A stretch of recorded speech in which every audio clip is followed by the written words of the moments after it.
Good afternoon, everyone. Welcome. We are going to go ahead and call the meeting to order. We are live streaming, and I'm going to ask for a roll call, please. Councillor Carew. Present. Councillor Humphreys. Present. Deputy Mayor Campbell. Present. Councillor Webster. Present. And I'm present. As we gather here today, I would like to acknowledge on behalf of council and our community that we are meeting on the traditional territory of the Algonquin people. We would like to thank the Algonquin people and express our respect and support for their rich history. And we are extremely grateful for the many kind and continued displays of friendship. We also thank all the generations of people who have taken care of this land for thousands of years. Do I have any declaration of pecuniary interest? None being seen. Confirmation of council agenda. I need a mover and seconder for a resolution, please. Moved by Councillor Carew. Second by Councillor Humphreys. Deputy Mayor Campbell. In favor. Councillor Webster. In favor. Councillor Humphreys. In favor. Councillor Carew. In favor. And I'm in favor. We have no delegations today. We have in front of us the minutes of the previous meeting of January 11th, 2021. That should be 22, right? I would hope. Yeah, this should be 2022. Right on. So I need a mover to accept the minutes, please. Councillor Webster. Seconder. Councillor Carew.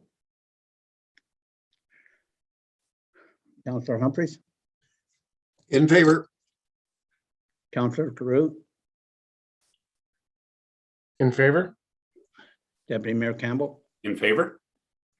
Councillor Webster. In favor. And I'm in favor. Business arising from the minutes? Nothing? Committee reports. General government. Councillor or Deputy Mayor Campbell. Thank you, Mayor Bennett. So item 9.1 on page 6, 9.1.1, council remuneration. I will hand this over to Tally, and she can walk us through the remuneration fee breakdown. Thank you, Tally. Thank you. Before I start presenting my reports, I just want to take a minute to thank all of staff and the council members and the public advisory members who did reach out to me before the meeting, just regarding the reports that are in this week. Sometimes it's nice to have that one-on-one chat and just get a different view or how they might interpret how my report's written. It's just that I'm glad that everyone feels comfortable enough to come in and see me and have these informal discussions and conversations, because maybe somebody might not be as willing or likely to ask it during the council meeting. So I'm always available to chat. Okay, so now I'll start with the council remuneration. It's a report that we have to bring to council every year, just reporting on the council expenses from the previous year. So attached here is the report up to December 31st of 2021. So basically it's your remuneration, your benefits, any conference expenses, which not a lot happened this year, a couple virtually, and the total. And again, the benefits under the mayor's line item, I tend to highlight that because he does get benefits through the township, but it is paid out of pocket, but we still have to acknowledge it, but it is paid out of pocket. So that is it for the council remuneration.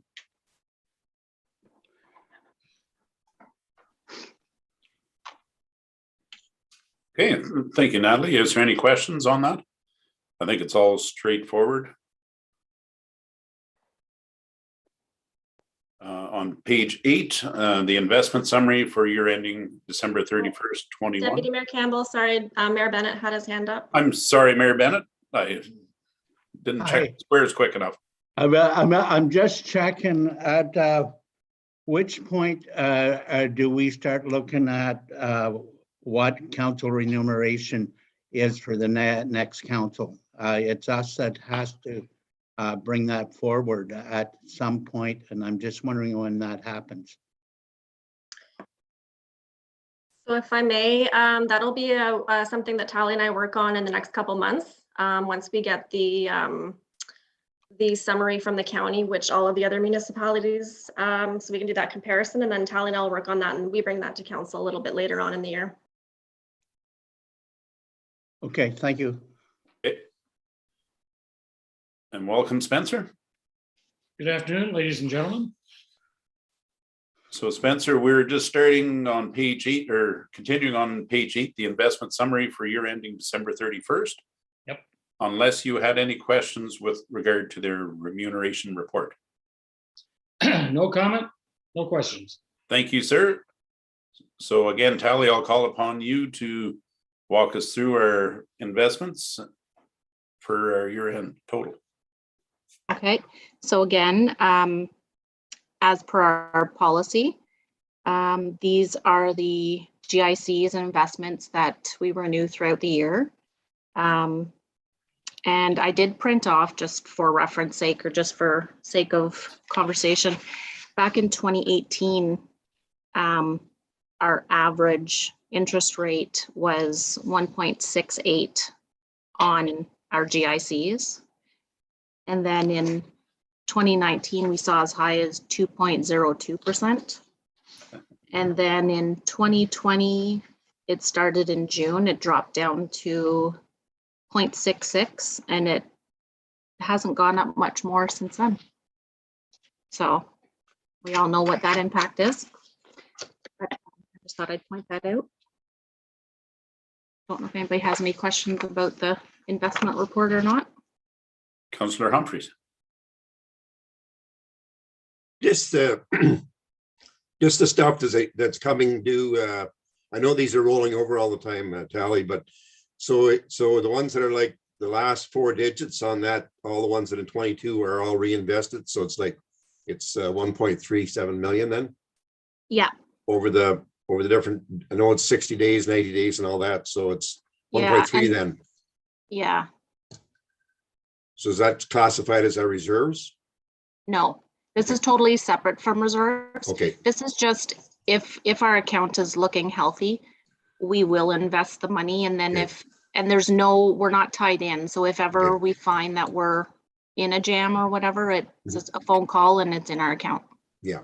That's why it's nice to do the 30, 60, 90 days. So you get quite a, we get some some yesterday, and then the 7th of March and then 30th of June. So it's well spread out. So it's good. Thank you. Yeah. Any other questions regarding that report? Okay, thank you, Natalie, for clarifying. On page 9, here is our budget report. And I guess it can be classified as the good, the bad, the ugly. So I'll let you take over again, Natalie, and walk us through the background. Okay, so the recommendation is that council accept this report as information and provide staff with direction to prepare the budget at the final budget at a % of. That's where I'm hoping council will provide a number for me this evening. And then we will present the final budget in February. So as you know, back in November, we had our preliminary draft budget presentation. And we did that budget with the numbers that we had at that time. So it only resulted in a 0.24% increase, which was pretty minimal. But since then, we did find out some numbers. So I'll just kind of review those. The insurance premiums were up $10,000 over last year's premiums.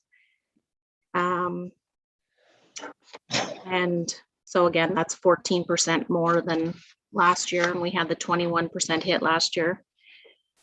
The waste contract, which we were kind of prepared for, but it is $111,000 over what we paid in 2021. So that's a significant hit for the environmental department.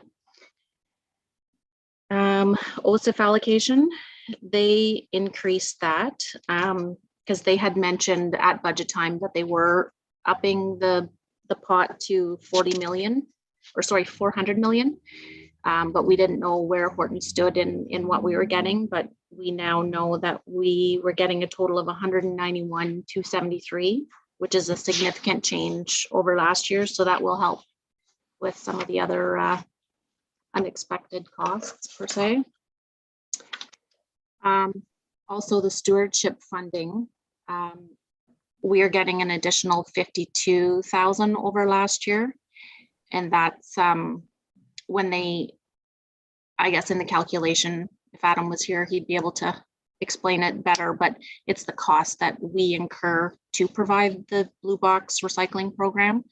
So we are getting definitely more back this year, which is good. And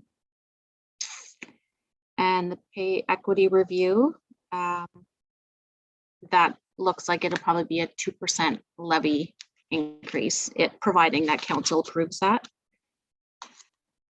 The financial implications. So the figures discussed above have been inputted into the budget with a result of a 3.55% increase overall. If council wishes to see a lower percentage increase, I wouldn't mind if staff would be able to leave today with a number in mind, just so we have a goal to reach. And I kind of just broke it down to 100,000 worth of assessment, what the different percentages, how that would affect 100,000 of assessment. So that is that. If anybody has any questions or to discuss something a little more.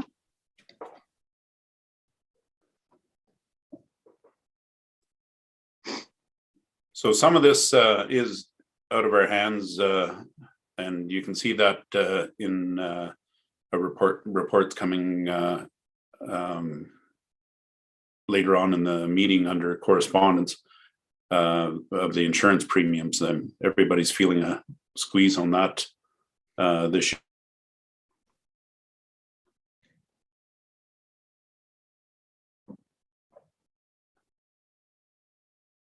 I think he might have frozen. Yeah, I think so. Year, and then sorry, it is a cool evening coming up. Stay, keep the extra log on the fire. So, are we there? We are okay. Let's just jump into questions. Deputy Mayor, you kind of cut out there for a little bit, so we missed a good portion of what you had said. Yeah, I just in referencing the you know, the waste contract, the OSIF was a real positive note, as Natalie said, to offset. So is there any direct questions, any concerns? The only one I'm kind of thinking, and I don't know, I might call on Councillor Cleroux as well.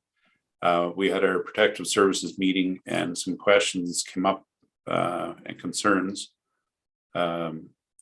As for some expenditures out of that, and I don't know whether that will affect the budget yet if we're ready to put a number on it tonight. Councillor Cleroux, are you able to comment on that?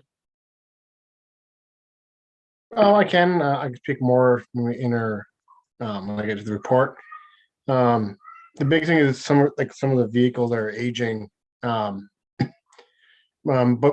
we do have time, not in this budget, in coming years to that will be required. The big thing, the question is if we want to put money away every year now, or do we debenture it when the time comes altogether? So a big question, I guess, during during budget, Delivery. I guess now, is to for the vehicles for fire, do we put money aside, or we wait until the proposal comes in, and once we know that then we have it debentured. But that will be coming up through the committee.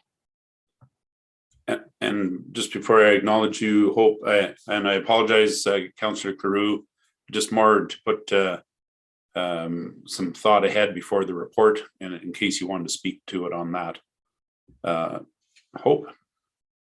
Yeah, so in terms of the fire fleet, staff are required to bring a proposal back to committee with how they want to move forward with any kind of changes to the fleet. So we haven't reflected that in the budget yet because that has to be brought back to committee. The only part which I referenced in that report that will come up to is the community risk assessment profile, which won't affect the operating budget as we've proposed it to come out of modernization reserves. Okay. And again, I apologize if I'm jumping ahead. It was more food for thought while that report's coming up, and if we're just talking in general about this report right now. So we kind of keep that in the back of our heads. Councillor Webster. So when staff brought budgets forward, was this asked for then, or are we just last minute trying to throw it in the budget now? I'm having trouble understanding this.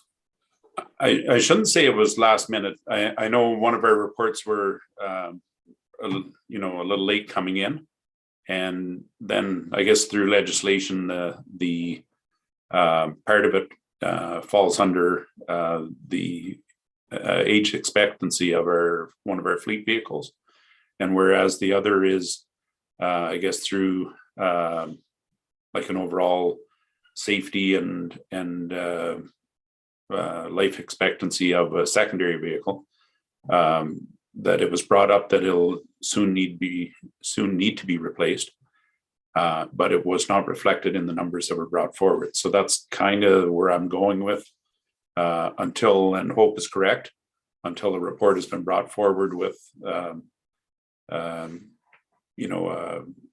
background replacement cost. We don't know where we're sitting at this point. So I don't want it to be a surprise partway through budget talks.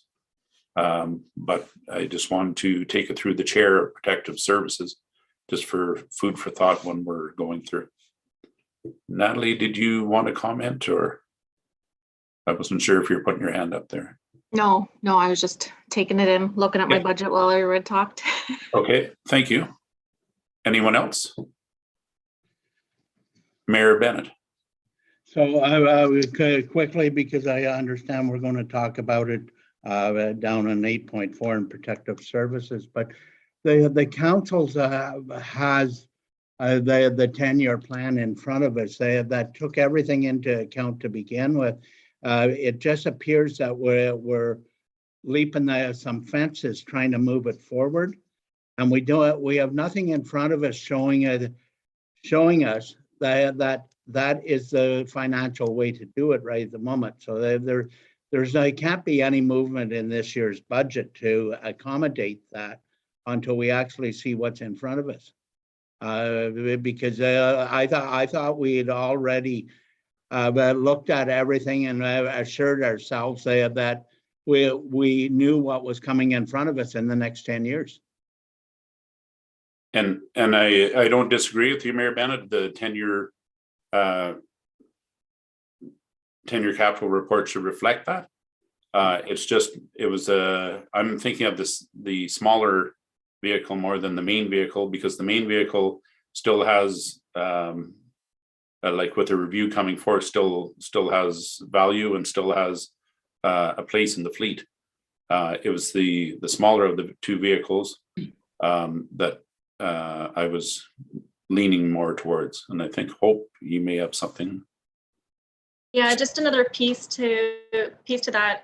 We are updating our asset management plan, which will be a factor in all of the capital assets that the municipality owns. So that will be a factor in any kind of proposal that needs to come forward in terms of the fire fleet, public works fleet, anything. So that until we get that in our hands, there's really no way we can move forward at this point. Fair enough. Are there any other questions on the report? Not seeing any. I shall, oh, sorry, Councillor Councillor Webster. Webster.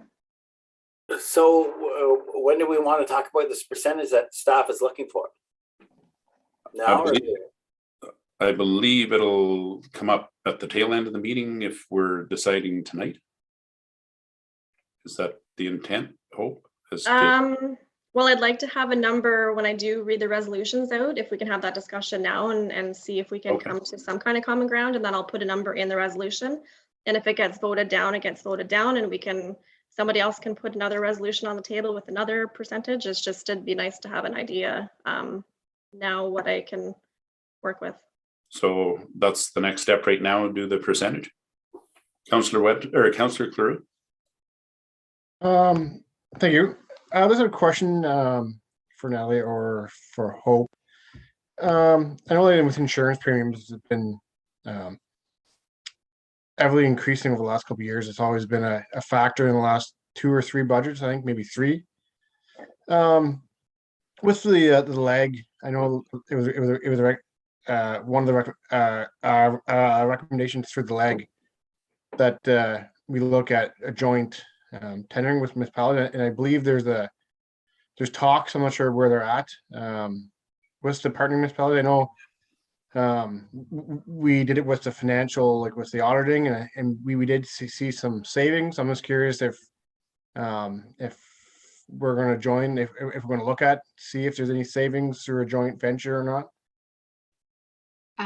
I know that there was talk of a meeting that's going to happen. I think they were looking tentatively at February 3rd through the leg group. So I guess if council wants to entertain the process, I have no problem sitting in on that and seeing where it takes us, or if we're interested in that. But yeah, so it is coming up. Okay, thank you. Yeah, I was just curious because I know like we're I'm not sure when the last time we've tendered out or not. Just it's huge gains every year. I see $10,000, a 21% increase over last year is crazy. Like if it was personal, we would be switching companies, right? So, but maybe that's where the market is, and it's not just Horton. I know other municipalities have neighboring municipalities that are the same issue. Just curious on that. And then they also, it's good news on the OSIF. Thanks for the provincial government for the OSIF funding. Is always great news. And then also just the with the pay equity, are we? I guess doesn't factor in tonight's decision as much. I guess it kind of does. It does. Are we close to that being reported back? Which I know there's some changes going to be happening with the consultant. Based on based on some numbers, would that change at all the pay equity at all? Like, is it 2%, or would it change it like 1.8, or it's not enough change to change that 2% levy impact? So sorry if I may, the 2% levy impact would remain the same. So I did confirm with the consultant, the grid that was reviewed in the final report in closed session. I know there was discussion whether it was the 35-hour work week versus a 40-hour work week. It was built the same as our previous grid. So if you work a 35-hour work week, that salary line is the same. But if you work a 40-hour work week, that salary line is still the same, but it's based then on a different hourly, if that jives. So I do have confirmation from the consultant that is the way it was built in reference to the similar way our previous grids have been. So it won't impact the percentage at all. Okay, thank you. And that will be coming in the future, obviously. So yes, so we built that increase into the budget, into the operating budget as is. And when we pass when we present and hopefully pass the budget, that employment bylaw will be part of that as well in the same day. Okay, so, That so shows, that shows the new grid, yeah. okay, so we won't be approving the new grid before the budget, no? No, because I want to make sure that the budget's passed and will, the grid will follow along in the same, it'll be back to back with each other. Thank you. Any further questions or concerns? Yeah, yeah, I do. Spencer? Prior to receiving the email on the suggested change, I looked up what the chartered banks are looking at for inflation rate for Canada is 3.5%. And the listing for the consumer price forecast for this year is 3.3%. And I appreciate that that lines up with the maximum level that's in the report.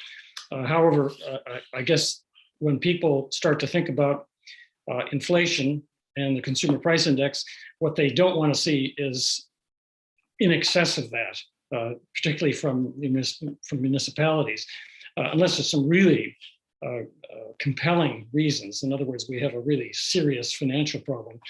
So my only comment would be that whatever council may choose to do, let's try and keep it within the CPI and or inflation. And I don't know, the other question I would have is, does the county tax rate in excess of this 3.5%? My guess is yes. Is that true? The county No. portion?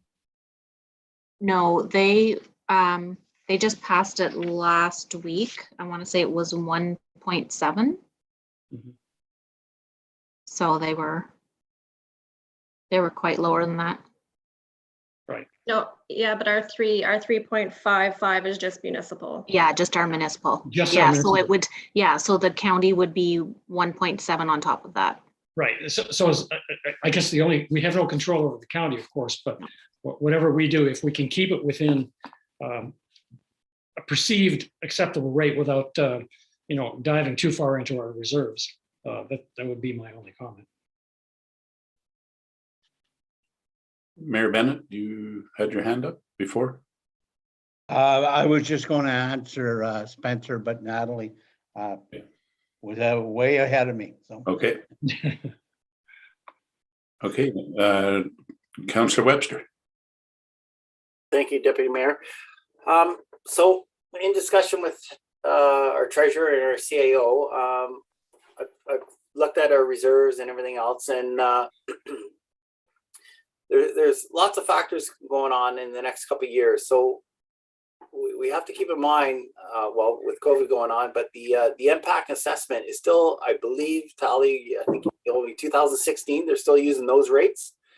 So that is going to be a rate increase coming up, because we've seen the prices of houses skyrocket, but that's going to be a hit to the ratepayers of Horton in the future here. So looking at our 355 right now, I think I would like to see it at the 1.5 range, and I know there's a way to get there. Speaking through the working fund reserves and stuff like that, I believe we can get it down there. Now, saying all that, next year our Blue Box program, we lose half a year. We're getting a savings of half a year, and that's amounting to 4.5% surplus.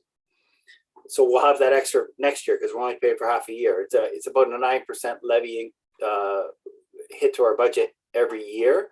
So half a year is 4.5%. So we're going to be gaining that next year, and I think we owe it to the ratepayers of Horton that we lower this, because they're going to be hit with impacts, reevaluation. COVID's going on, working situations and everything else. My personal feeling, I'd like to see it in the 1.5 range by using some of the reserves as staff can look at to bring back to the budget here. I know the waste contract, that was a huge hit, but looking ahead, I think we owe it to our ratepayers here. Let's, we're tightening our belt, but we're going to use up some of our reserves, which is, I believe that reserve is very healthy at the moment. bring that down. And I think Tally, you told me to bring it down, it would be 51,000 something dollars to bring it down to the 1.5% levy increase. So that's where I'd like to see it. I think, you know, that'd be my recommendations moving forward for staff to come back with for the budget deliberations. Okay, thank you, Councillor Webster. Mayor Bennett. Thank you, Chair. I very much like what the staff and Councillor Webster have worked on to try and treat our ratepayers the best we can. Everybody's struggling, and we're not done struggling at this time. So we know that we can start replenishing it next year. Because it's already in front of us, say that 4.5% off the blue boxes is available. And I would very much like to see that we handle this like we have every other year by not going out and actually putting a figure together that we think we need. I think we know what we need for this year. And I think we need to leave the ratepayers have a little bit of a breather until the assessment comes next year, because when the assessment comes next year, it's going to be rough, and we'll have no control over that. That control will be with impact, and some of them will get hit by a couple $1,000s or better on what they're paying in taxes. And of course, we benefit from that. And we can adjust at that time in order to make sure that we've done everything we could do. But the Ontario government has decided this is the assessment. And that to me is good governance on this council's part. And I want to say thank you to staff and to everybody that worked on this budget to come up with solutions. And it's up to council to decide what direction. But my direction would be certainly sticking with the 1.5%. Okay, Natalie. Just to kind of, if anybody's on the fence or kind of wants some more information to make a decision. From our budget presentation, this year's proposed contributions into reserves is 301,000. And with the additional OSIF and the additional stewardship, we're actually only using approximately 176,000 out of reserves this year. So it is significantly lower compared to previous years that we're pulling from reserves, because we do have the additional funding. So just something to think about. Okay, thank you, Natalie. Any other questions? Councillor Humphreys. Thank you, Marie. No, my only question was last year we had it at 2% and we subsidized 0.6%. Was that not right? We came in at 2.6 and we took 0.6 out of our reserves to help out and brought it down to 2%. Yeah. Is that right? That was for the recycling contract. Yeah. So I just wanted, it's yes, everything is costing more money, and yes, we need a break, but we also cannot fall behind. I think 2%, it's pretty well standard on everything, like 1.5, 2%. But I mean, we got to think about down the road. I know impact's going to hit a lot of people, and we have no control over that at all. But it's better maybe to raise it this year and then reduce it next year. Like maybe we should think about getting a little extra in the pot this year, and then when impact nails everybody, then we can drop it down to maybe 1% in 2023. Like just think about it, because I look at it is 3.5 is the maximum, as Spencer was mentioning. It's what inflation is. It's what everything's cost us. I looked at a thing that our fuel costs for ordinary people have gone. It's doubled since March of 2020. saw a picture of a gas price and it was on the main street of Renfrew was 75 cents a liter and that's $1.45. So everything's costing more money, but we can't get away from not raising the taxes a bit. We try, I think we've got a pretty streamlined staff. We're running lean and mean and everybody's working hard and we're running on minimum. There's no waste in Horton. That's all I can say. There's no waste of anything, of any staffing, any projects that's done. There's no waste, but I think we should be thinking a little bit higher than Councillor Webster item. I know Mayor Bennett does not like taxes, but unfortunately, I don't think that 1.5 is enough, or 2% is probably closer to what I was thinking. And if all things were equal, we'd be going 3.55 like some of the neighboring and the town of Renfrew and McNabb Braeside, because they are up a lot. And I'm a taxpayer in Horton and in Renfrew, and Horton's a great place to live. Our taxes are really low. So unfortunately, impact's going to hurt us more than anything. So just food for thought. That's all for now. Thank you, Councillor Humphreys. Councillor Cleroux, I believe you had your hand up. Yeah, and thank you for the councillors that have provided a number. It's nice to see, that they put their comments out. The one question with the whole impact, maybe Tally, if you can help us with this one. What is our overall budget right now? Like the overall figure?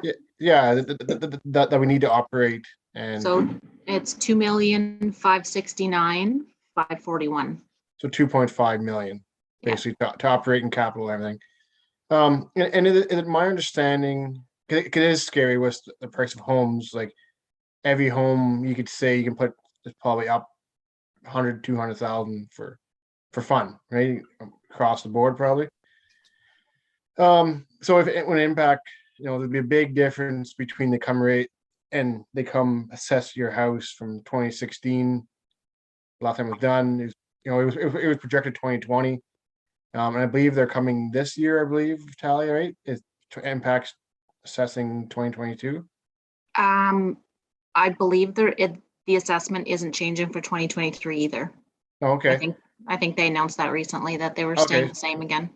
Yeah, so the question is, like, if a house was assessed at 200,000, and it goes up to say 400,000, people, people say, oh, I'm gonna pay double the tax. Which is a fair statement, because you think it's double assessment, but the tax rate is going to lower, right? Because we'll have a bigger tax base to calculate it on. and like if we need 2.5 million to operate, right? And say we may have go 2.6, but say we say at 2.5, that will still be divided by the number of houses. So even though that your rate's gone, like your assessment's gone up, so say if everyone's doubled their assessment and we keep the same tax rate, we would bring in $5 million, which we only need 2.5 to operate, for example. Yeah. So So the rate will be, the rate will actually drop.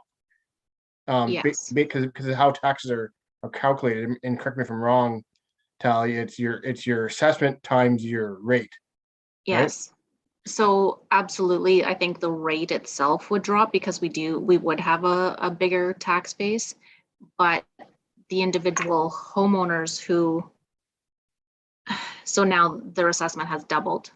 So yeah, same thing. It might be a similar increase because it's a lower rate, but double assessment.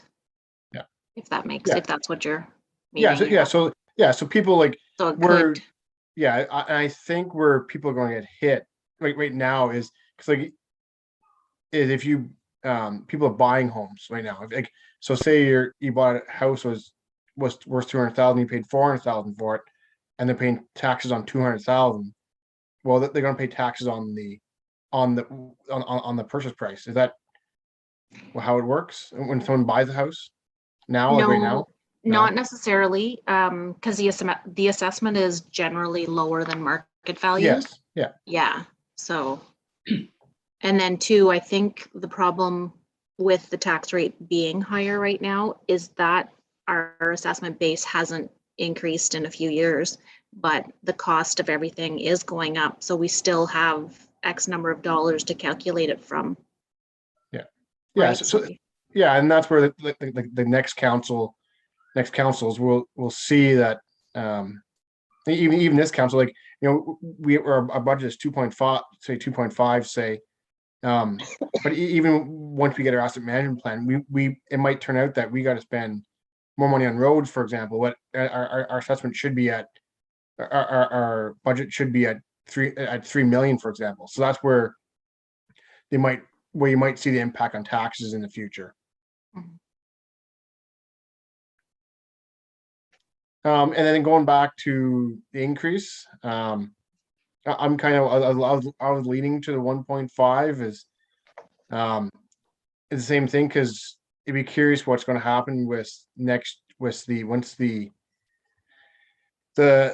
recycle, cause that budget, because right now, if that's fully taken out of the budget, it's probably about, what do you think, about a 4.5% tax decrease alone. Which, sorry, So repeat that again. if once the we stop paying for the blue box recycling contract Mhm. in 2023, that's correct, eh? Council Webster, 2023. Yeah, so next year it's half a year. Yeah. Which is 4.5%. So 4.5 times 25,000, or 25,000 is or 9 times 25,000 is 225,000 is our actual cost, but next year's only half of that, so 112,000, which is 4.5%. Yeah, so I like Councillor Webster's thinking is, you know, like instead of it all happening in 1 year or 2 years, like the big drop is, do we count for it now? Do we take some money out of reserves, or don't put as much money in reserves and make it lower? That's the way I'm kind of thinking too. And then once we hit 20, like once the recycling's gone, then we can take that surplus we have and start you can put that back into building the reserves up. So I think I'm leaning towards Councillor Webster's thinking is 1.5, but I'd like to hear from Mayor Bennett and rest of the council members. Okay, thank you, Councillor Cleroux. Mayor Bennett? Oh, I've already indicated that I'm in full support of what Councillor Webster has worked out, and I thank him for working on that along with staff to come up with a solution that I feel that's adequate for the township, and certainly very fair to the ratepayers of the township. So I'm leaning very heavily towards that because I think that's where we need to be right now. Okay, and sorry, I thought you again you had your hand up, but it just must have been the way you were sitting. So could have been. Yeah, sorry. Okay, so I guess I'm ready to chime in. Yeah, and I'm looking at both because I know, as Natalie has said, that there's going to be they're holding off for a 2-year period, I believe is what for the assessment. Is Natalie, if I'm correct in saying? I know for sure 2023. I'd have to double check on 2024. Okay. So, and then, you know, we're hearing some numbers here as well. Some savings coming down the line, and, you know, with OSIF, a good news story there. I know there is going to be a reconciliation when that does come around, and it will affect everyone.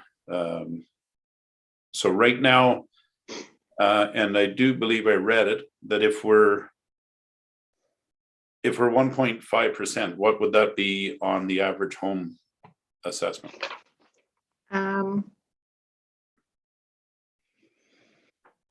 Oh, I didn't do that one up. Okay, and that's fair. I not to put on the one that you do have. I just don't So 1% was 5.53 or $5.53. 2% was $11.07 Yeah. per 100,000. So we're somewhere in the middle. Yeah, so I can, yeah, so we be 8.8, Yeah. $8.30 approximately. Right. I guess my two questions then, so in reserves, well, let me go with the percentage and then we'll work back from there. I understand 1.5%, and you know, I'm hearing that number. When I first looked at this, I was leaning towards 2%. And I guess in hearing Councillor Humphrey's breakdown as well, I was kind of looking that way too. I'm not fixed on either, but when I first looked at it, I said, because I was looking at the 3.55% levy increase overall the way the budget sat, I was looking to see how much we worked on and went back and forth with our last fiscal year to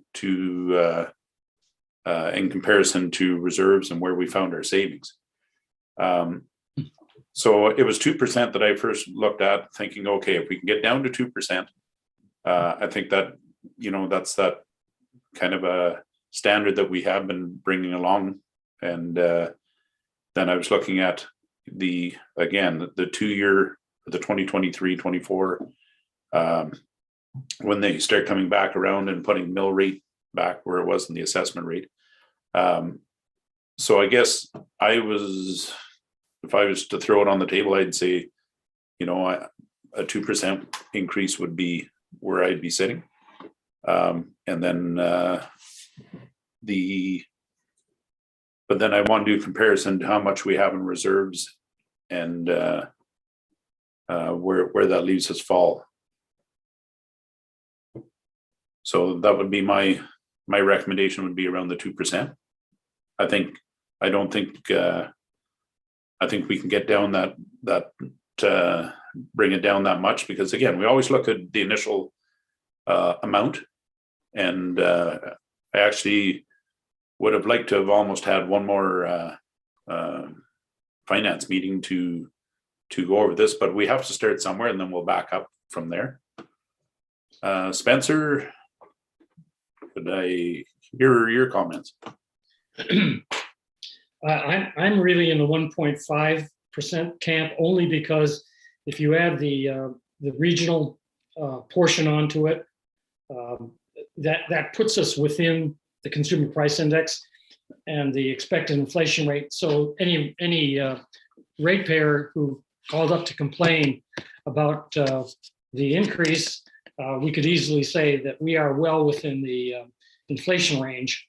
And to be really quite honest, based on the reserve rate, I think 1.5%, 2.22% would be something you can sell to the public. So I think we're kind of splitting hairs between 1.5 and 2%. Absolutely, and that I don't disagree. Again, my initial look at was 2%. I have no problem certainly being first to say 1.5%. Then we can at least see what that works out to, and then what the effect is on reserves, and we can kind of calculate maybe what we'll see when assessment comes full back around, to make sure that next year's council or the next council doesn't have their hands tied either. So is that everyone? Last call, all good? Councillor Cleroux.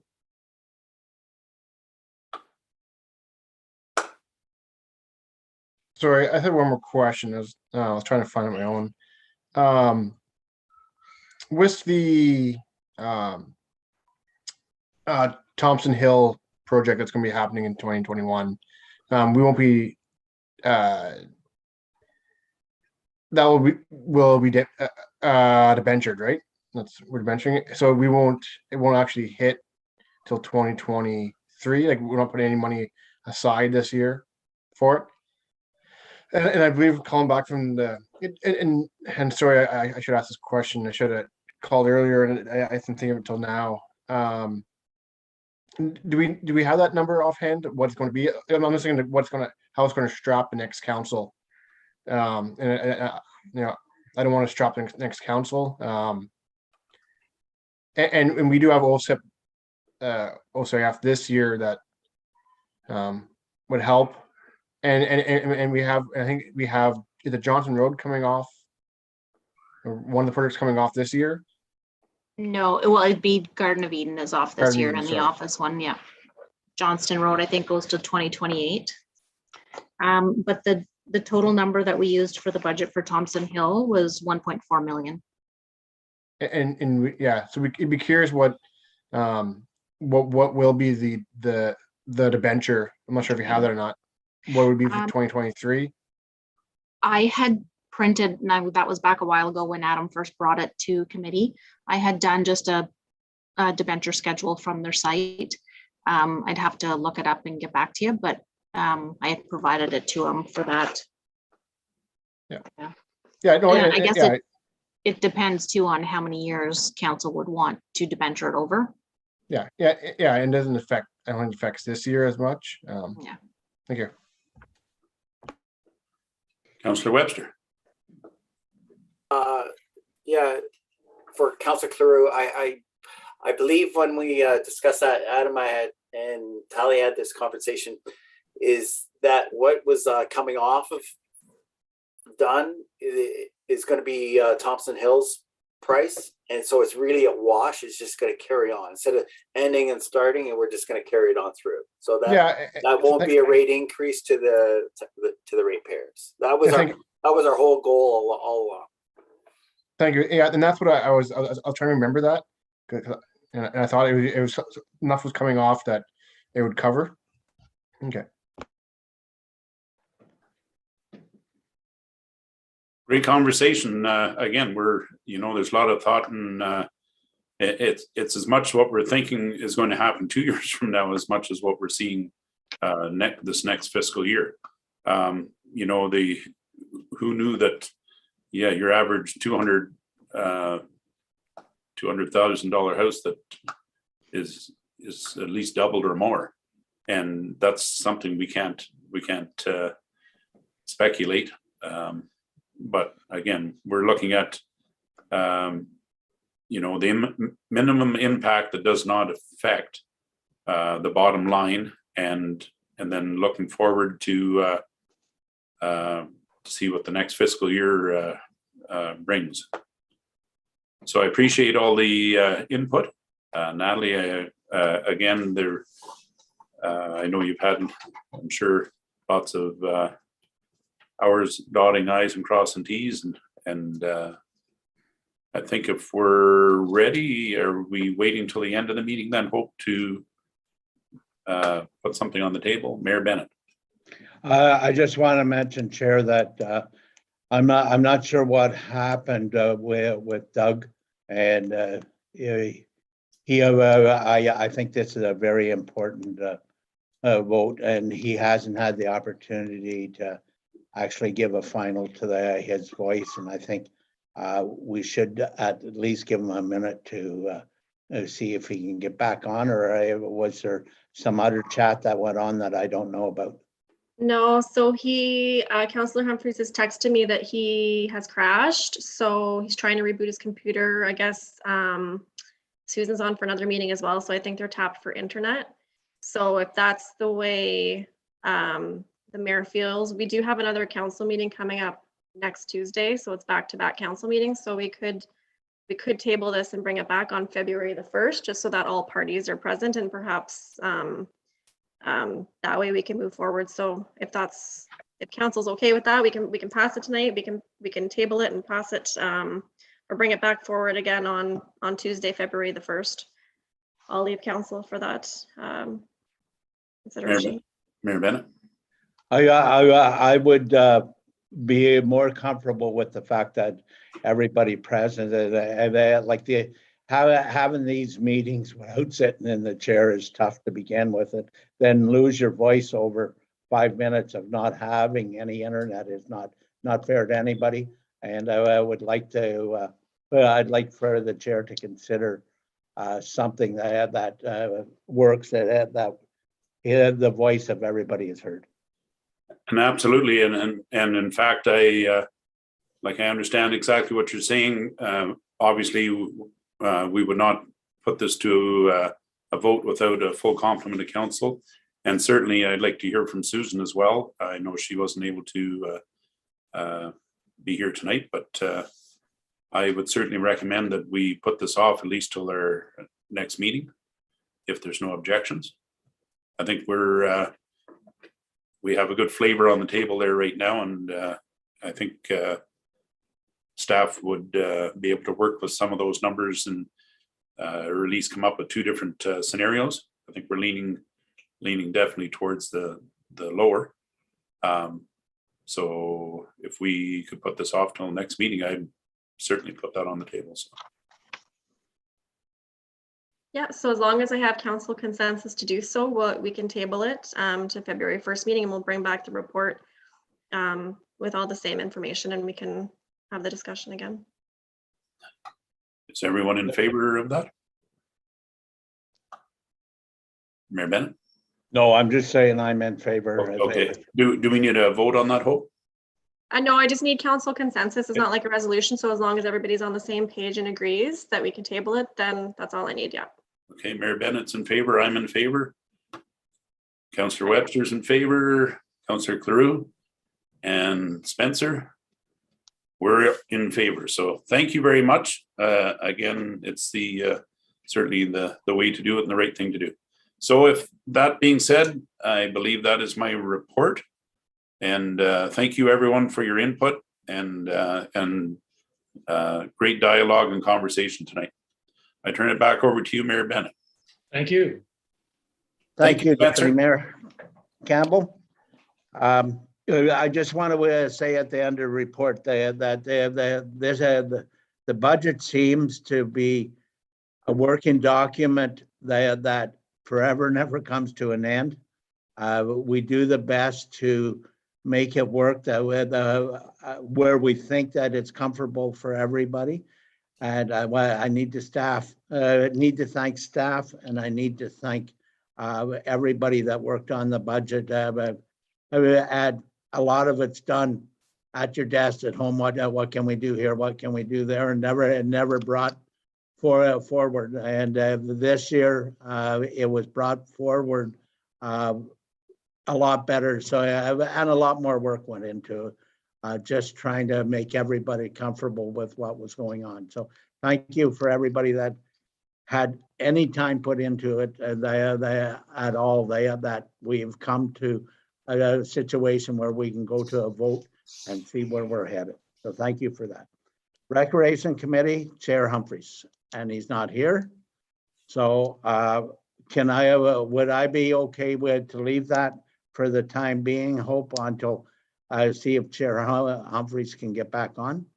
And we just move down to Transportation Environmental Services for now? Yeah, we can do that. Okay. Thank you.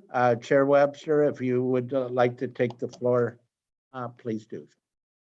Great. Thank you, Mayor. So our report, page 17, I believe. I printed off the first one. Is it still 17? Yes. No, it's page 18. Now, in regards to the test report, everybody's had a chance to read it. Just a few updates that's going on. Is there any questions? Great dialogue. Yeah, Deputy Mayor.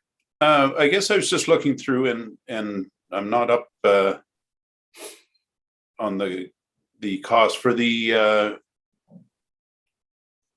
where we're talking about the funding for the audit for the recreation. Is that yeah, so are you talking the green yeah, the green red screen assessment? Green and Inclusive Community Buildings Grant Program. So, yeah, this is a $45,000, and maybe Nikki can help me with this. So it's 45,000, but it's I think a 3-year program, Nikki, that we can apply for things. So we thought as a committee that we want to be early because it just came out, rather than wait the 2 years. Maybe the money's going to be used up, but there's possibility of $45,000. So we're going to come up with a plan there to move ahead and be early in the early submission and see if we will be awarded that. Okay. Oh, Councillor Humphreys, welcome back. Yep. Got caught in the blizzard. Yeah. Yeah. So, yeah, any other questions in regards to the report?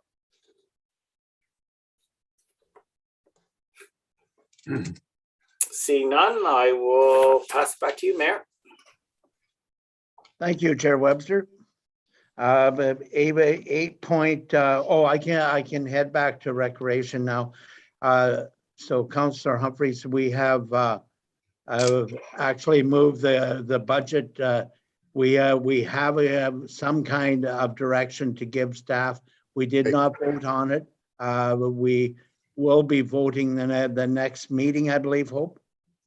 And staff has a pretty good indication of where the majority would like to go.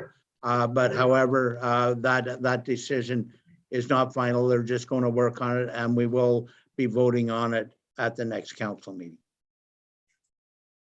Okay, and I would ask you then to take the Recreation Committee meeting. Okay, page 11, 9.2.1 on page 11, it's just the Heart and Hornets proposal. And I hope you had time to read through that. Timing was a big thing in this, as we all know. When it was sent in, we did not have a December meeting because we'd already had our special meeting. And just bear with me to get on here again. Okay, so the proposal came in on December 15th to the mayor and I from the Hornet Club. And at that time, we didn't have even thinking about putting ice in because the weather was so warm. But as we got through the proposal, they did not have this tournament last year, and then we had to decide on if we're going to do it this year or not. The business plan was submitted for this program, and there's 3 different age groups doing this. So I don't know how this is going to work. We're still under COVID for another little while, but the outdoor rinks, we have a really good ice surface. I was down yesterday and the ice looks real good. Compliments to the fire department and the road staff and all the other volunteers, but we just need to give this tournament a yes or no. I know, say we didn't have it last year, so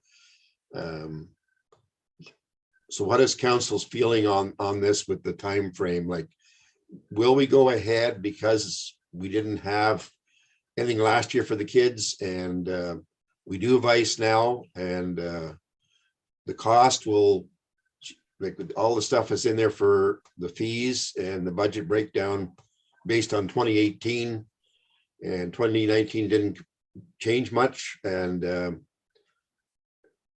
so then last year in the 2021 series, there wasn't played at all. So what is the council's thought on this? I say we didn't have a chance to go through rec either times. Unfortunately, that was my fault from being quarantined in Ireland. I missed last Friday's meeting too. So we would have brought it up at our meeting on the 21st. Unfortunately, I was 35,000 feet in the air at this time. So, but again, it's we had it before, and it's just a matter of we want to go ahead and do it again. So it's, and I know Tina's been in touch with you too, Mayor Bennett, so maybe you can fill in, because I would say I was away for a month. So, and on the ice surface and the change rooms and all the other things that we're up to date on. So let's say we've read the thing. Yes, Mayor Bennett. Okay, first of all, I want to thank staff and the fire department for making sure that the ice went in for this year.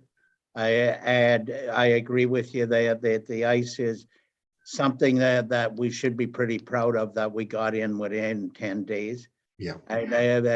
Everybody worked well in order to get that in there.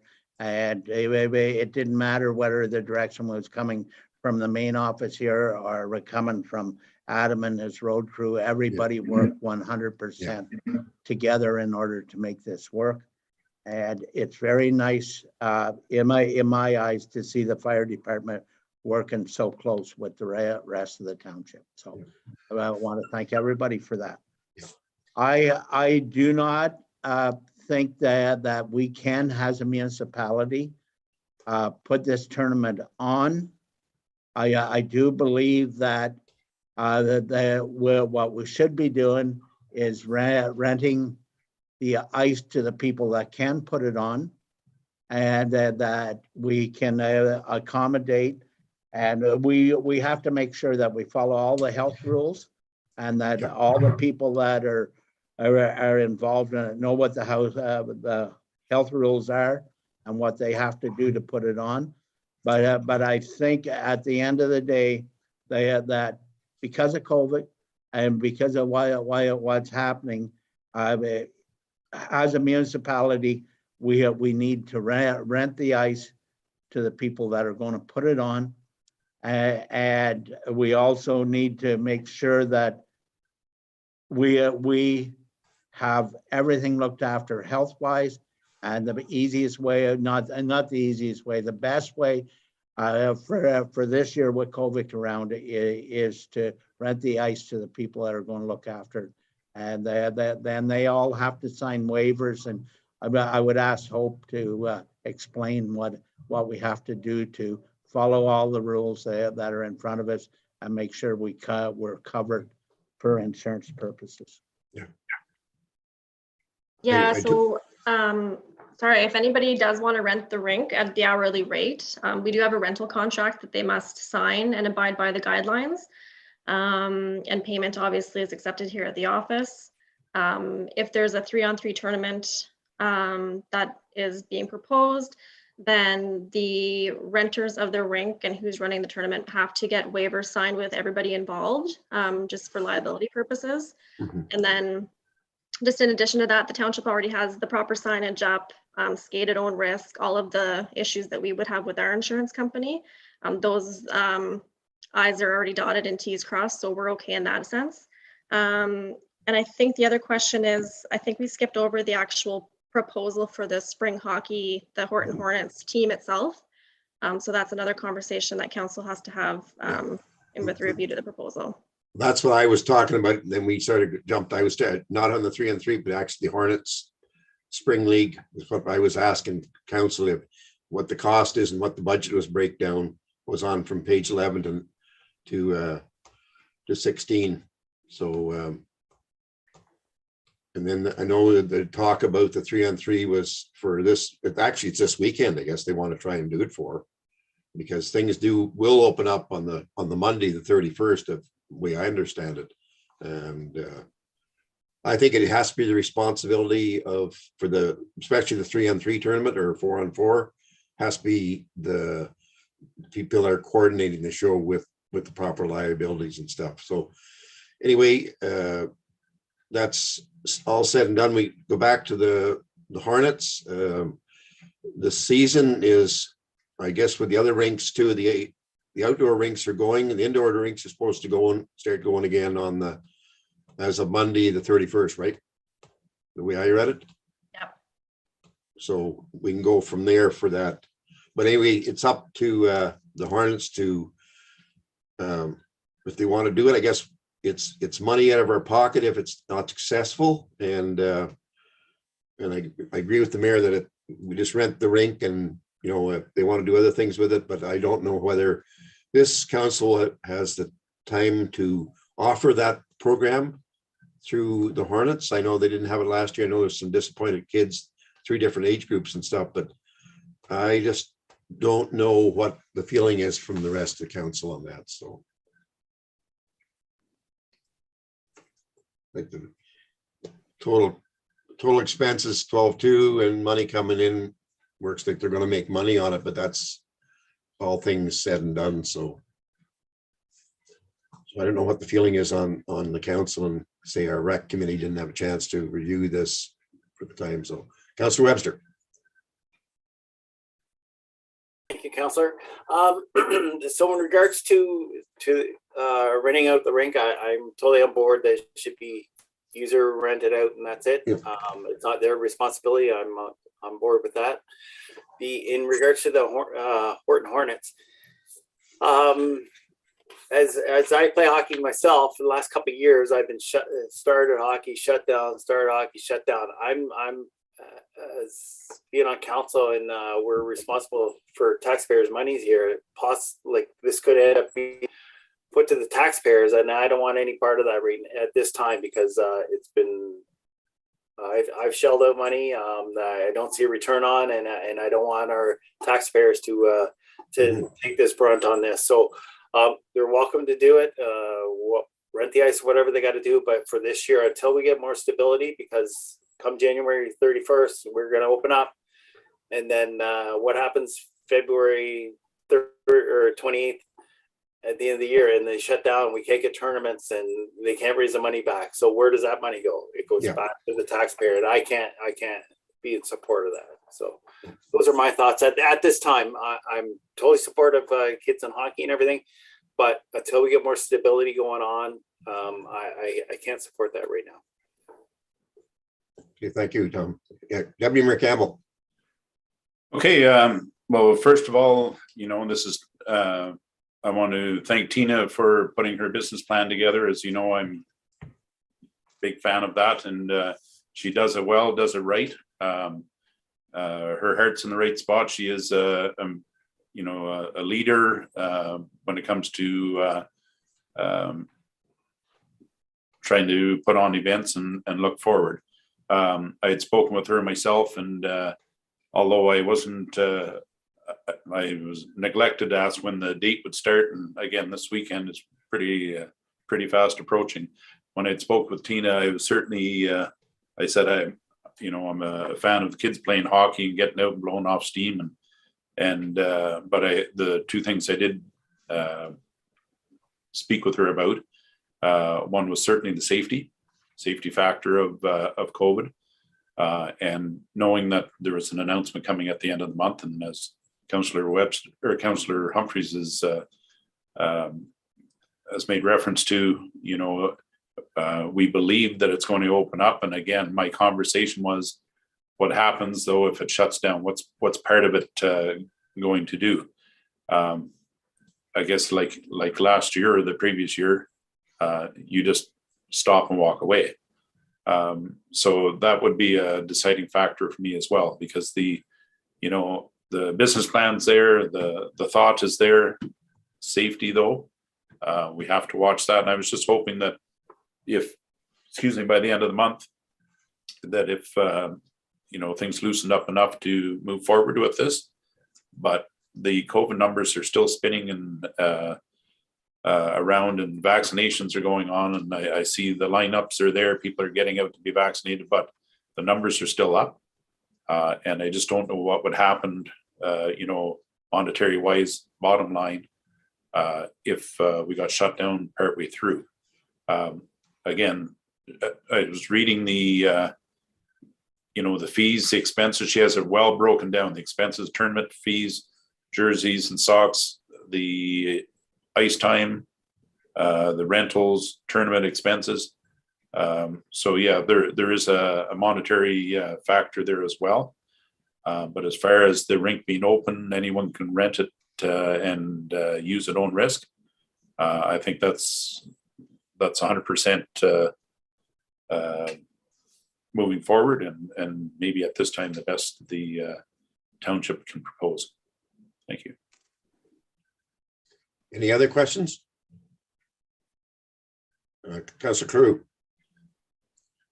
Yeah, thank you. I think all the councils made in the mayor made some good points. The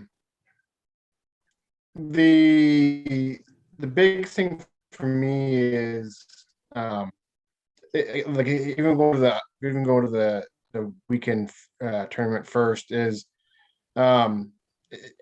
anyone can go ahead and rent the ice. I know I did back a couple of years ago and had a weekly team like weekly league going. It wasn't through Horton. It wasn't through. It was like bunch of bunch of people. It's no difference than Council Webster states that he plays in a men's league. It's not ran by Renfrew. It's just it's the group that creates the league and just rents the ice time from Renfrew. There's no difference here if anyone wants to go and rent the ice surface and have a tournament, they go ahead and rent it and have their own tournament. I'm not sure if it's the wanting approval for the insurance part of it or not. And I see it would bring, if it brings in 200 kids to Horton, it's a good news story. And I think if that kid, if there was having a big tournament, the ask would be if council themselves wanted to donate some money towards ice time, which I think just the generosity that this council have done in the past.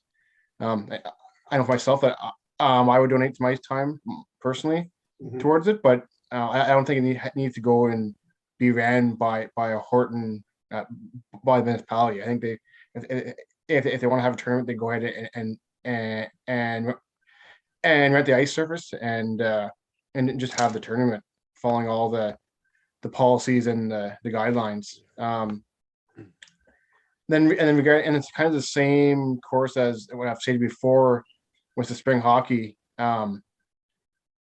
It's kind of the same thing, and then I'm not sure if it's running through the municipality for insurance reasons, but it's no difference than spring hockey. That spring hockey's ran like they have full leagues, for example.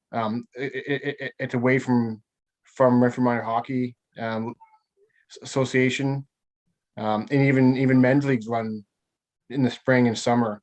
There's kind of no difference.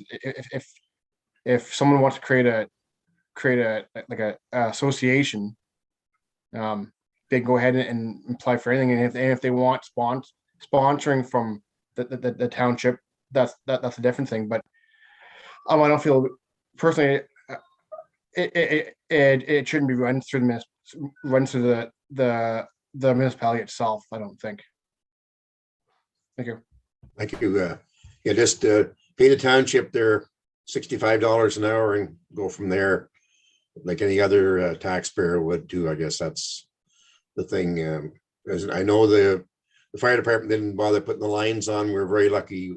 The ask was to have the rink up and running, and I couldn't believe many 100,000 gallons of water went on that rink to get it up and going by the fire department.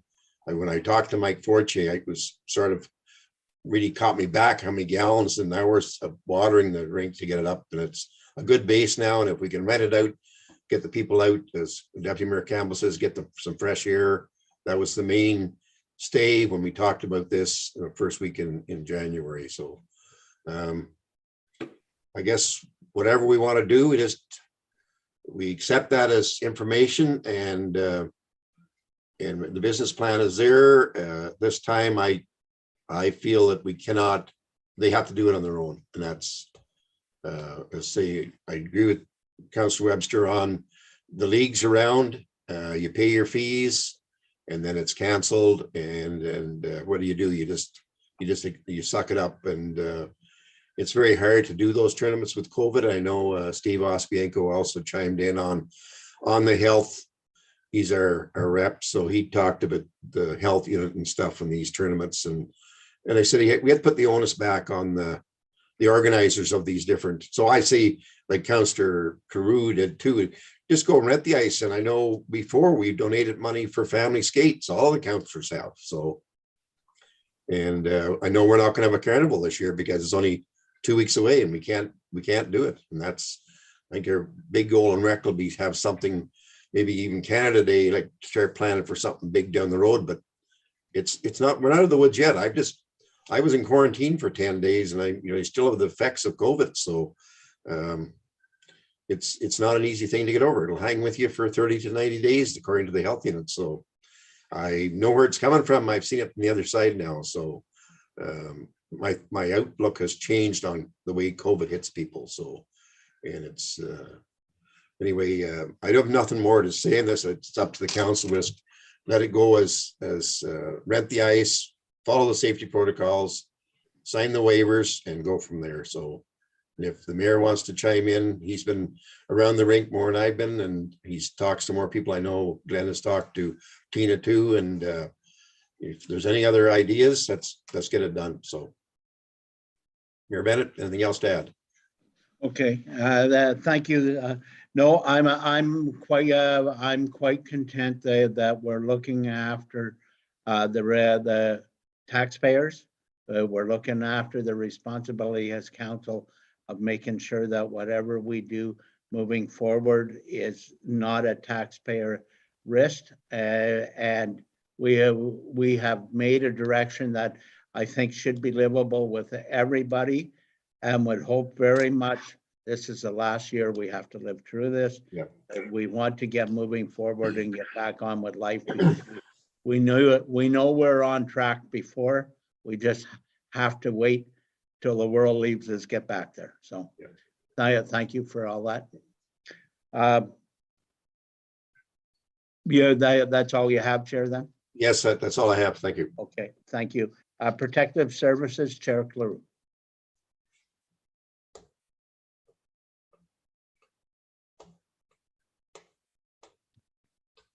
Thank you.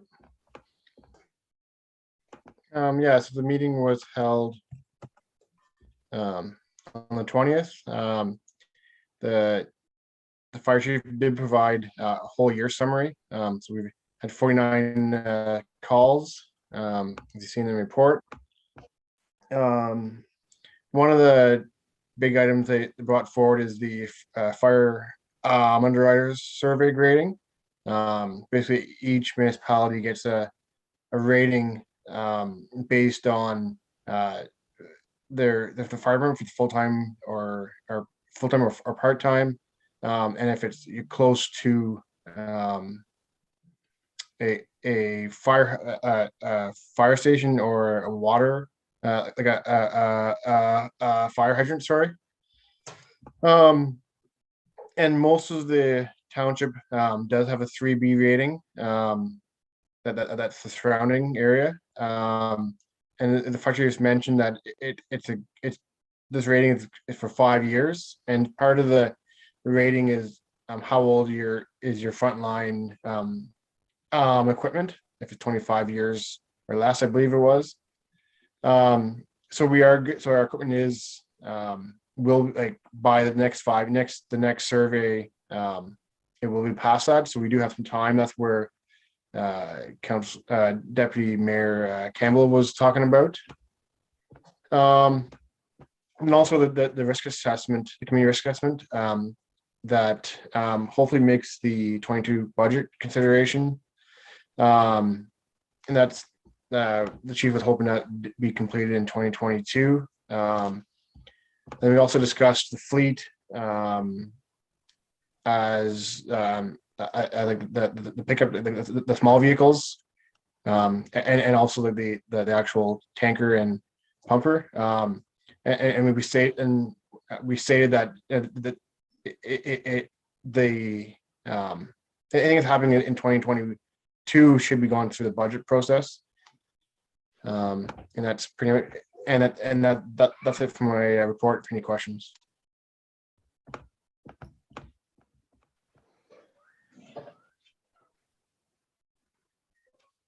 Mayor Bennett.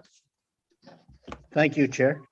I'm just wondering how far down the road the fire department would be before there's actually a total review come back to council of their vehicle assessment and where it really is right now, and is there surplus equipment within the fire department that can be used to actually offset some of the costs of the newer equipment that the fire department's looking for.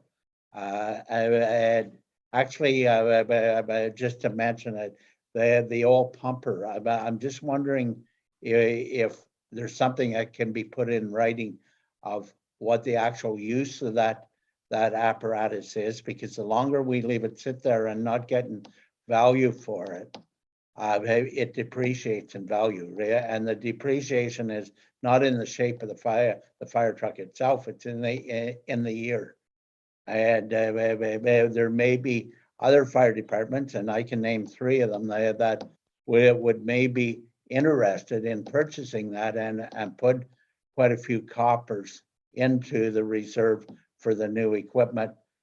And instead of next year finding out that the truck's worth $5,000 or $8,000 less just because we left it sit in the fire hall itself. So I think there needs to be some review done of that, and the need to keep it or the need to sell it in order to get the financial value for the equipment. So that's what I took out of the meeting the other night, is that we're not quite there with getting any type of newer apparatus or newer equipment until we go through everything to decide where we are with everything and what money's available. And it's the same thing for every piece of equipment we have. The staff does it with the computers and everything in the office here. The roads department does it with their fleet. And we need to see the paperwork and where we're headed with what we have for fire apparatus and what legislation is really changing that. We need to change the apparatus in order to be a benefit to the ratepayer.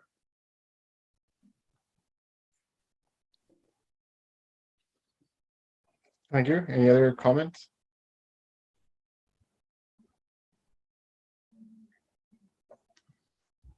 Okay, only one comment, because there is a lot of items like Mayor Bennett talked about, and I don't know if it's worthwhile, not even for the fire department, but for other departments, is to have departmental goals for the year. I know, like for the fire department, I know is to complete the private road assessment, and it's been going on for a bit. Let's complete that, and also bring forward like the fleet recommendation. I don't know if it's worthwhile to have it for across the board for every department to actually have goals that staff want to bring forward for the year, and make sure that it gets done.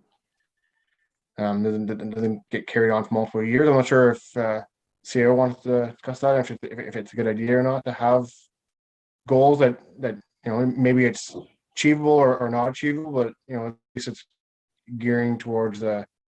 I'm not sure if you want to speak to hope not towards it.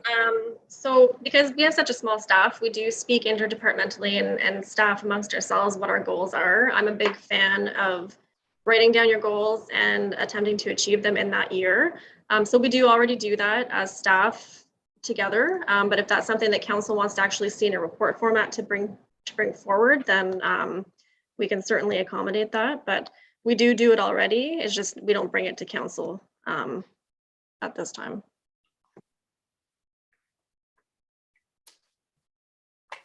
Yeah, and it could be more just for information purposes, and it's ran by yourself and staff. Yeah, again, we do, and if council wants to see that come to the table as information, let me know, and we can certainly start coordinating that.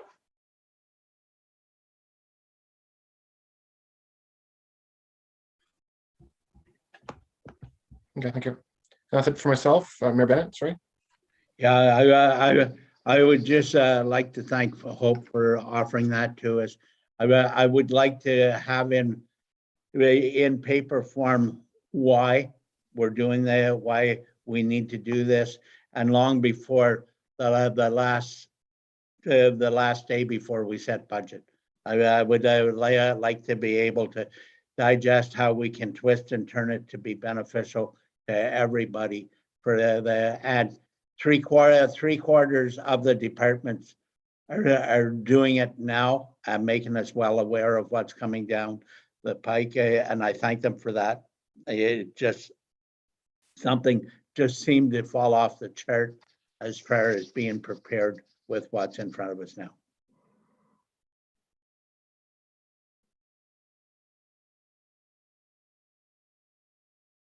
Okay, thank you. Yeah, I'll turn it back to yourself, Mayor, for No, I'm fine. That's all I'm going to do is keep repeating myself. So I'm not going to do that. oh, sorry, I'll turn it back to for the agenda. Sorry. Oh, right on. Correspondence summary. Information correspondence. Deputy Mayor Campbell. All right, let me just change screens here.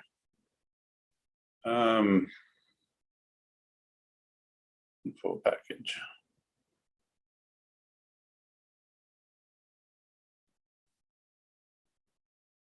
So I'll just talk quickly about Good Roads Conference.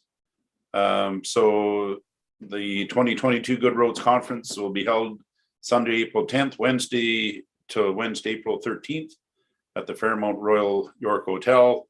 Again, depending on COVID, I don't know if anybody will be wanting to attend that or not. I'm sure there's a breakdown of the guest speakers and whatnot if anybody's interested.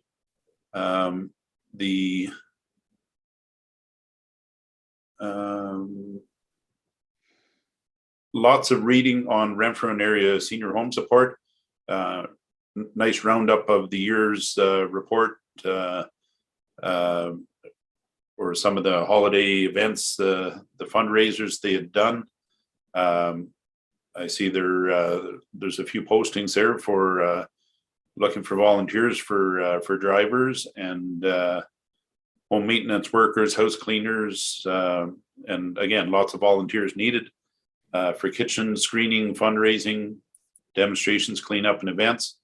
I had an opportunity again over the holidays to drop in there and you know, even with COVID, I can't believe how many people are still trying to, you know, they're following all their protocols, but there's still a lot of hands-on that still need that facility to run.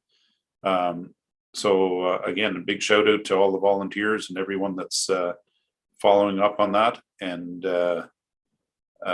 making that system work. I know there's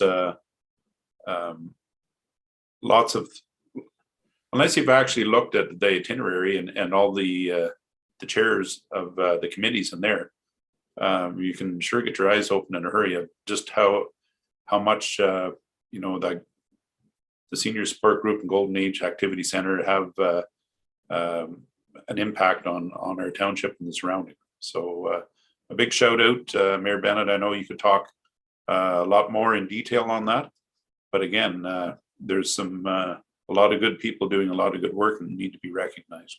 So that's all I have. Councillor Carew. No, thank you. Yeah. If I didn't realize that the Good Road News Conference was in person. Which I think I would be interested. I'm not sure if other councillors would be interested in going. I think it's a good conference. I'm not sure. Did anyone go 2 years ago? That the one that you went to, Councillor Webster, 2 years ago? No, I went to AMO, Oh, AMO. but I have been to Good Roads down in Toronto. It's a great conference. Okay, thank you. Yeah, so I'm interested in going. And just the other with the you're on with the 5G, it's always good news, and hopefully, I believe like with putting more towers in Horton and surrounding area, it's always good news, good news story, and that's it for myself, Mayor. Okay, thank you. Councillor Humphries. Yeah, thank you, Mayor Bennett. Yes, Deputy Mayor Campbell has spoke about the Renfrew area senior home support, which could have been used for a report on the under that too.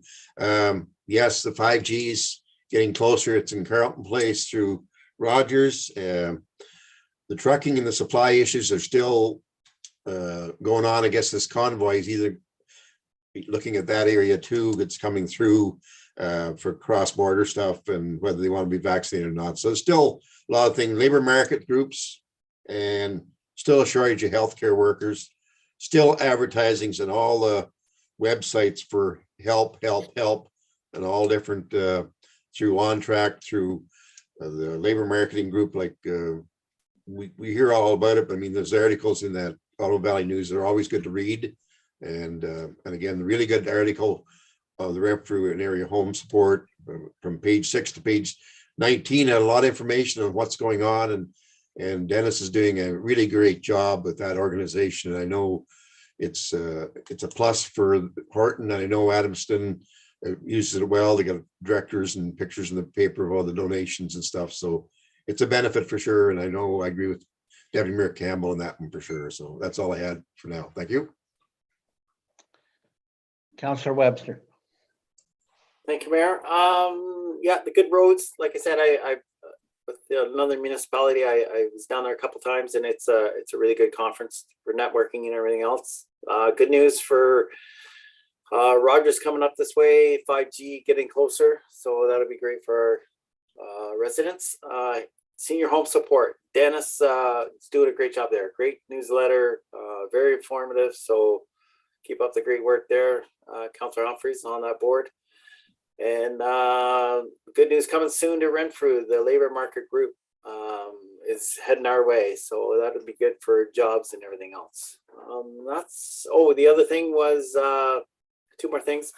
Election timelines are in the Ottawa Valley Business News. Everybody want to seek re-election, just pay attention to those timelines. And then the calendars, very informative. Keep them coming, and always look good looking back and see what's up for the township. Thank you. Okay. I just want to mention the senior home support has become very active. And part of that is because of the health teams that have been now formed. And the leaders of the health teams are recognizing the benefits of that service that we provide. We can see it with the traffic that's coming in through the door that we're getting recommendations to actually come to us, look for help, and we'll try and accommodate them so that they can stay in their own homes for as long as they possibly can. And the community is coming forward tremendously with donations. As we grow and our clients get bigger in numbers, the donations get bigger in numbers. So it's very easy to fund something when everybody coming through the door is helping to fund it. We are shut down with COVID a little bit right at the moment because of we cannot have the Golden Age Activity Center open, and even when it does open, we 10 people in that center. Is very difficult to justify to keep it open all the time we have, because at some point it becomes what do we do as far as scheduling lunches when we know only 10 people can be in that place at one time. So there is a lot of things that I have to give the staff, and it's from the bottom to the top in there that everybody is working to accommodate the seniors and look after them very well. And I thank everybody for that because it makes my job a lot easier as I continue to try and steer it in the best possible way we can with the directors. And it's difficult on the directors right at the moment because even that place especially, and this place especially, needs to be in person. To be beneficial to everybody, we lose a lot by not being able to meet face to face. And I hope we accomplish something by midsummer that will stay and we can start moving forward from there. That's all I have. Thank you. Any other questions from comments at all? None. Action correspondence, we don't have any. Bylaws, we don't have any. And of course, number 11, we've never had any.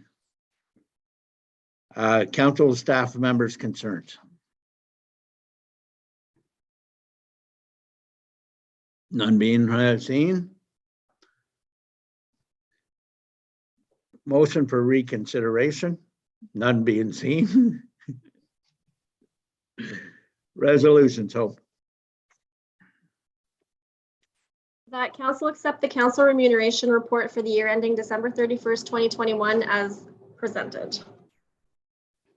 I need a mover. Councillor Humphreys, second by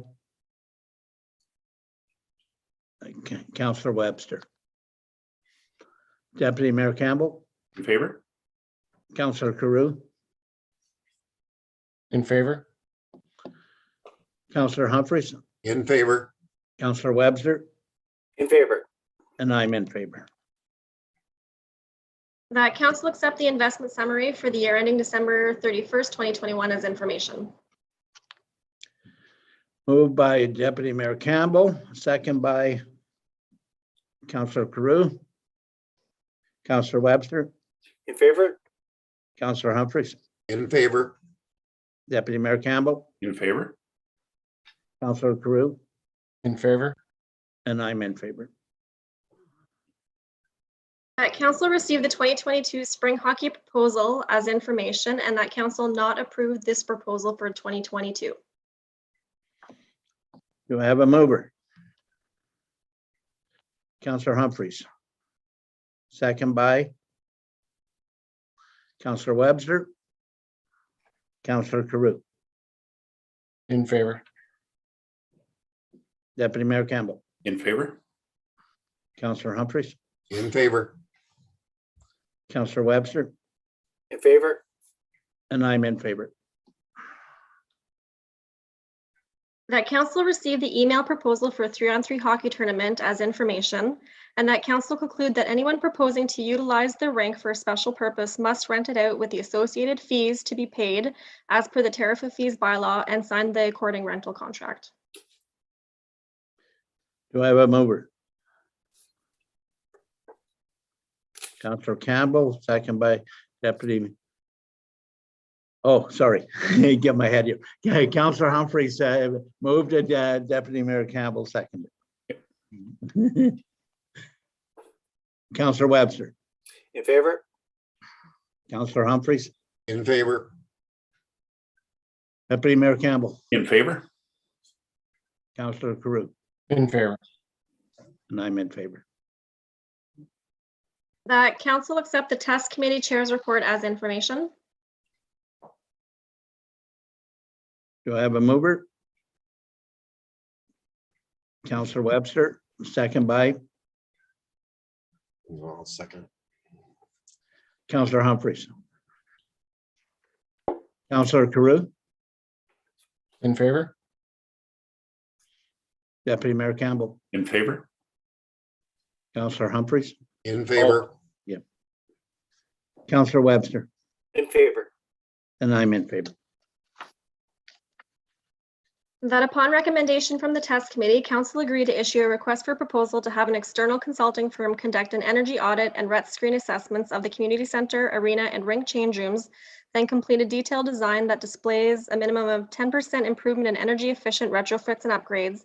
Then complete the application to the Green and Inclusive Community Buildings Grant Program as Class B Ready project for funding to complete the project. And that the request for proposal be awarded after the 2022 budget is ratified. And further, that funding estimated at $45,000 for the request for proposal items be funded through recreation reserves.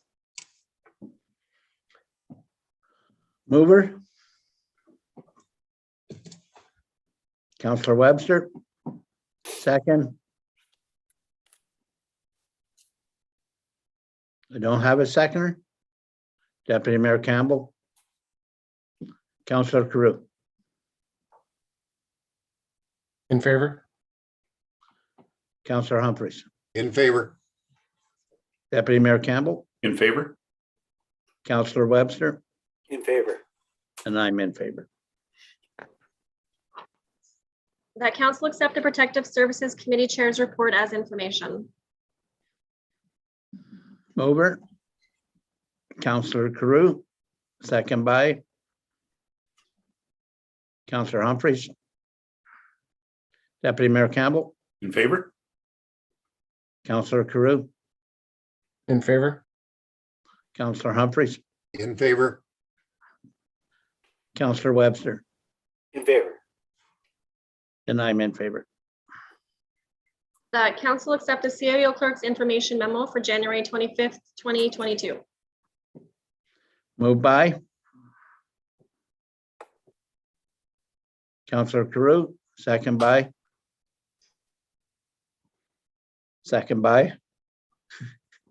Counselor Humphries.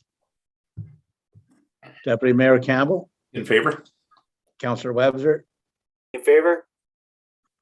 Counselor Carew, In favor? Counselor Humphries, In favor. and I'm in favor. That council enact bylaw 2022-06 confirming bylaw. Deputy Mayor Campbell. Second. I gotta get a string going from this screen to everybody's hand so I can just go like. Second by Counselor Humphries. Counselor Webster, In favor. Counselor Carew, In favor? Deputy Mayor Campbell. In favor? Did I miss anybody? In favor. Oh, there. And I'm in favor. That's it, That's it. That's it. just Meeting. adjournment. Yep. So we are now adjourned. Thank you, everybody.